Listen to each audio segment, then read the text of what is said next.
Le savais-tu ? Tu peux ajouter des éléments interactifs à tes leçons. Je vais te montrer comment on fait. Tout d'abord, il faut te rendre dans Produits. Bien sûr, tu vas devoir sélectionner un produit éligible. Donc, moi, ça sera un cours, par exemple. Je vais prendre ce cours-ci. Et je vais me rendre dans l'éditeur de cours. Pour ça, je vais aller sur Edit. Lorsque je vais ajouter une leçon, en cliquant sur Ajouter ici, et je vais par exemple demander à ajouter une leçon au format texte. Je vais avoir ici la possibilité de rentrer du contenu. Je t'invite vraiment à aller voir ici ce petit lien-là. On va l'ouvrir d'ailleurs. Parce que celui-ci contient tous les éléments que tu peux tout simplement copier-coller. Donc cet article va tout simplement te résumer ce que tu peux copier-coller à l'intérieur d'une leçon. Ça peut paraître un petit peu trop simple, mais en gros l'idée c'est que justement, on t'a simplifié la vie. Tu vas pouvoir par exemple directement mettre un lien YouTube, ce qui fera en sorte, alors si je descends un petit peu plus bas, je vais prendre le lien. Si tu mets un lien YouTube, tu vois ici, il y a le lien YouTube. Si je zoome, hop, le lien YouTube va tout simplement héberger ta vidéo YouTube. C'est pareil pour une image. Ça paraît pas comme ça, tu te dis mais où est le petit bouton pour ajouter une image ? C'est tout con, il suffit juste de glisser une image dans l'éditeur de texte, comme c'est le cas ici, et hop, Podia se charge de tout.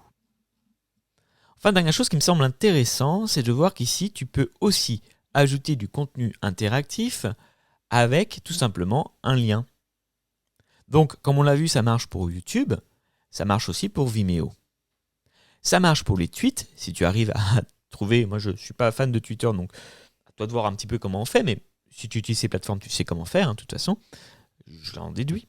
Mais si tu arrives à avoir le lien d'un tweet ou le lien de SoundCloud, donc généralement c'est quand tu vas cliquer sur partager, et que tu mets ce lien directement dans ta leçon, ça va héberger ton tweet sous forme visuelle, ou ça va carrément montrer le lecteur, par exemple, audio de SoundCloud.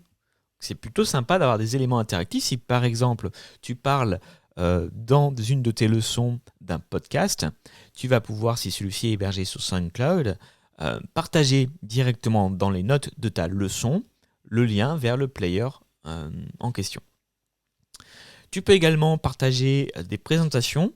Donc là, ça va directement afficher la diapositive à l'intérieur de ta leçon si tu as créé sur SlideShare ou sur cet outil que je ne connais pas, je t'avoue, mais SlideShare est plutôt sympa. Enfin, tu peux présenter des images, alors comme on l'a vu, soit en glissant, déposant directement l'image, soit depuis Instagram, Flickr ou encore celui-ci que je ne connais pas. Ça ne va pas marcher avec tous les outils. C'est pour ça que c'est important de bien regarder cette page-ci, puisque tous les outils ne sont pas forcément compatibles. Mais c'est quand même plutôt sympa, notamment juste se rappeler 2-3 choses fondamentales pour moi. 1. Tu peux insérer des images juste en les glissant, déposant. Ça marche aussi avec les GIFs, visiblement. Tu peux, 2. Insérer des vidéos YouTube.